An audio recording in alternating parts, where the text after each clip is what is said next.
भैया, अलवर से मैं 40 साल से काम कर रहा हूँ, सबको पता है, कोई मुद्दा नहीं है। बिल्कुल साफ तौर पे यहाँ पे आप सुन रहे थे भूपेंद्र यादव जी को, उन्होंने कहा कि अलवर मेरी कर्म भूमि है। जिस तरीके से दूसरे आरोप लगा रहे हो, केवल आरोप है। तो बिल्कुल भूपेंद्र यादव को आपने सुना। मीनाक्षी, आप ही के पास हम लौटना चाहेंगे। सवाल वही है, कितनी तैयारी, पोलिंग बूथ पर मतदाताओं के अंदर कितना उत्साह? मीनाक्षी। बिल्कुल, देखिए वैभव, जहां मेरी मौजूदगी है पौड़ी गढ़वाल में, ये वो जगह है जहां से सबसे ज्यादा सैनिक परिवार रहते हैं, सैनिक आते हैं, और ऐसे में सबसे ज्यादा वोट परसेंटेज भी यहां पर होता है। अगर हम लोकसभा सीट की इधर बात करें तो विधानसभा 14 आती हैं, जिसमें 2022 के विधानसभा चुनावों में 13 सीटें बीजेपी ने अपने कब्जे में की थी। सिर्फ एक सीट है जो कि कांग्रेस के हिस्से में गई है। तो मुकाबला तो बेहद दिलचस्प हो जाता है, क्योंकि गणेश गोदियाल जो कि पूर्व कांग्रेस प्रदेश अध्यक्ष भी रहे हैं, वो 587 वोटों से हारे थे। ऐसे में मुकाबला दिलचस्प है, लेकिन कड़ा नहीं माना जा सकता है। दूसरी तरफ अगर हम बात करें इस लोकसभा क्षेत्र की, तो यहां से प्रदेश को सबसे ज्यादा बार मुख्यमंत्री मिले हैं। 5 बार यहां से मुख्यमंत्री मिले हैं। बद्रीनाथ हो, केदारनाथ हो, हेमकुंड साहिब हो, सब कुछ इसी लोकसभा क्षेत्र के अंतर्गत आता है। ऐसे में लोग उस व्यक्ति पर भरोसा जताना चाहते हैं जो आने वाले दिनों में इन सभी क्षेत्रों में विकास करेगा। क्योंकि अगर उत्तराखंड की हम बात करते हैं तो उत्तराखंड पर्यटन के लिए सबसे ज्यादा जाना जाता है। लोग यहाँ पर घूमने फिरने के लिए आते हैं, और ऐसे में उनकी सुख सुविधा। हमने चुनाव प्रचार के दौरान ये भी देखा कि बीजेपी ने अपनी पूरी प्रचार लॉबी जो है वो झोंक दी गढ़वाल के अंदर, यानी कि अनिल बलूनी की जीत को लेकर बीजेपी भी ये चाहती थी कि वो आश्वस्त रहे अनिल बलूनी को लेकर। मीनाक्षी। बिल्कुल, और अगर हम बीते दिनों की बात करें तो आचार संहिता लगने से पहले ही मुख्यमंत्री पुष्कर सिंह धामी खुद आए थे इस सीट पर चुनाव प्रचार करने के लिए, और चाह रहे थे, उन्होंने अपील भी की थी कि अनिल बलूनी के पक्ष में आप मतदान करें। क्योंकि जैसा कि मैंने पहले भी जिक्र किया था कि विधानसभाओं का अगर हम जिक्र करते हैं तो 14 विधानसभा आती है, जिसमें से 13 ऑलरेडी बीजेपी के पास है। तो आप समझ सकते हैं कि यहाँ पर जो वोटर्स है वो किसका है, किस पार्टी का है, और सैनिक बहुल क्षेत्र होने के कारण सीट पर सबसे ज्यादा दबदबा भी उसी व्यक्ति का रहता है जो आगे जाकर के आपकी बातों को रखता है। और हमने देखा है कि अनिल बलूनी की अगर बात करें तो उत्तराखंड का जो लोक पर्व है इगास, उनको किस तरीके से मजबूती के सामने उन्होंने देश के सामने रखा, उसे खुद उत्तराखंड में भी उसी तरीके से पहचान दिलाई, उसके लिए सरकारी छुट्टियां घोषित करवाई। तो अनिल बलूनी की अगर हम बात करते हैं तो यहाँ से स्थिति को आप बता रही हैं मीनाक्षी, और 10 तस्वीरें हम आपके सामने आपकी टीवी स्क्रीन पर फिलहाल रख रहे हैं, जहां तमाम दिग्गज अपने मताधिकार का आज प्रयोग करने के लिए पहुंचेंगे, क्योंकि महज 15 मिनट का वक्त बाकी है। और ऐसे में आप ये देखिए 10 दिग्गज है, मोहन भागवत, नितिन गडकरी, अनिल बलूनी, संजीव बालियान,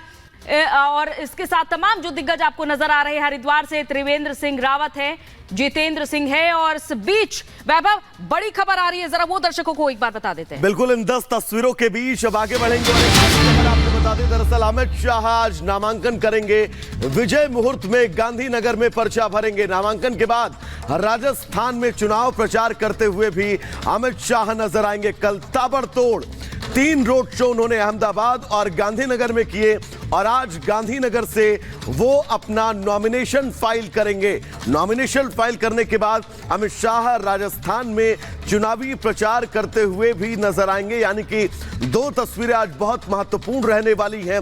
सबसे पहले अमित शाह गांधीनगर से अपना नॉमिनेशन फाइल करेंगे, उसके बाद वो आज राजस्थान दौरे पर रहेंगे, और ये 5 तस्वीरें राजस्थान में अमित शाह चुनाव प्रचार करते हुए नजर आएंगे।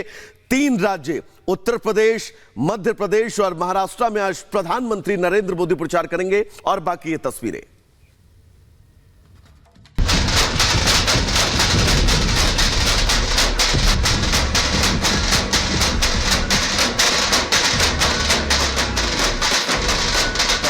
चार 400 पार की ओर कर रहा है।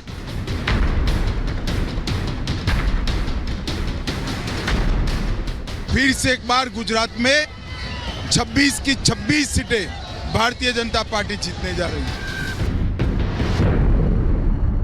एक बार फिर केंद्रीय गृह मंत्री गांधीनगर से रिकॉर्ड तोड़ेंगे।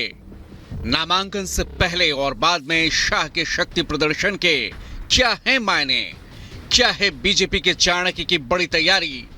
ये सवाल इसलिए क्योंकि एक बार फिर गुजरात के गांधीनगर सीट से चुनावी मैदान में कूदने वाले हैं अमित शाह। अमित शाह आज गांधीनगर से अपना नामांकन दाखिल करेंगे। बीजेपी में बूथ के बाजीगर के नाम से जाने जाने वाले अमित शाह के नामांकन को लेकर सारी तैयारियां कर ली गई हैं। गृह मंत्री आज दोपहर विजय मुहूर्त में नामांकन पत्र दाखिल करेंगे। अमित शाह कलेक्ट्रेट परिसर में दोपहर 12:39 पर तौर पर अपने पोलिंग बूथ पर वे पोल करने वाले हैं। तस्वीरें इस वक्त आप अपने टेलीविजन स्क्रीन पर देख पा रहे हैं। संघ प्रमुख मोहन भागवत अपने संघ दफ्तर से पैदल चलकर वे मतदान केंद्र पर पहुंच रहे हैं और यही लोकतंत्र का महापर्व है कि हर शख्स उसमें अपनी जो सहभागिता है वो निभाता है। इस लोकतंत्र के महापर्व पर कैसे आहुति दी जाती है अपने मतदान की, उसकी तस्वीरें आप यहाँ पर देख सकते हैं। संघ प्रमुख मोहन भागवत आपको तस्वीरों में नजर आ रहे हैं। मेरे विजय अजय आपको तस्वीरें दिखा रहे हैं। वे पैदल अपने संघ दफ्तर से मतदान केंद्र पर पहुंचे हुए हैं और तस्वीरों में आप देख सकते हैं क्योंकि अभी वक्त है 7 बजने में, अभी थोड़ा वक्त है, लेकिन सबसे पहले मतदान केंद्र में पहुंचकर अपने मताधिकार का इस्तेमाल करना और लोगों को यह मैसेज देना कि आप भी लोकतंत्र के इस महापर्व में अपनी सहभागिता निभाएं। ये सबसे बड़ी जिम्मेदारी होती है, ये सबसे बड़ी रिस्पॉन्सिबिलिटी होती है और उसी जिम्मेदारी को निभाने के लिए संघ प्रमुख मोहन भागवत यहाँ पर पहुंच चुके हैं। उनका जो पोलिंग बूथ है वो पोलिंग बूथ क्रमांक 55 है। भाऊजी दफ्तरी जो उच्चतर प्राथमिक शाला है उसमें वे अपने मताधिकार का इस्तेमाल करने वाले हैं। तस्वीरों में आप देख पा रहे हैं कि वे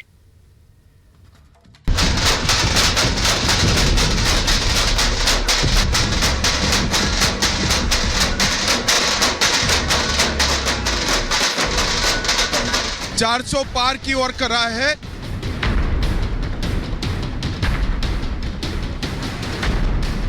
फिर से एक बार गुजरात में 26 की 26 सीटें भारतीय जनता पार्टी जीतने जा रही है।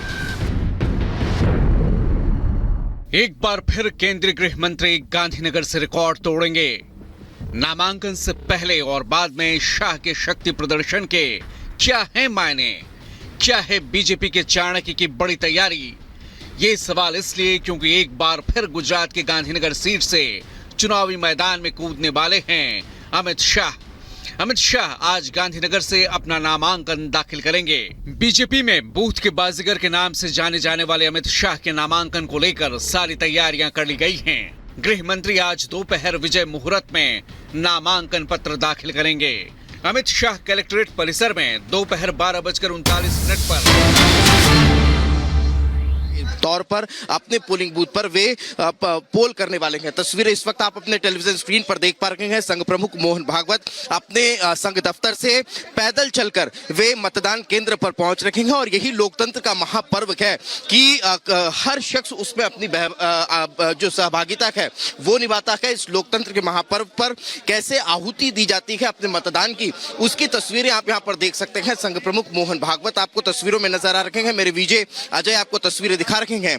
वे पैदल अपने संघ दफ्तर से मतदान केंद्र पर पहुंचे हुए हैं और तस्वीरों में आप देख सकते हैं क्योंकि अभी वक्त है 7 बजने में, अभी थोड़ा वक्त है, लेकिन सबसे पहले मतदान केंद्र में पहुंचकर अपने मताधिकार का इस्तेमाल करना और लोगों को यह मैसेज देना कि आप भी लोकतंत्र के इस महापर्व में अपनी सहभागिता निभाएं। ये सबसे बड़ी जिम्मेदारी होती है, ये सबसे बड़ी रिस्पॉन्सिबिलिटी होती है और उसी जिम्मेदारी को निभाने के लिए संघ प्रमुख मोहन भागवत यहाँ पर पहुंच चुके हैं। उनका जो पोलिंग बूथ है वो पोलिंग बूथ क्रमांक 55 है। भाऊजी दफ्तरी जो उच्चतर प्राथमिक शाला है उसमें वे अपने मताधिकार का इस्तेमाल करने वाले हैं। तस्वीरों में आप देख पा रहे हैं कि वे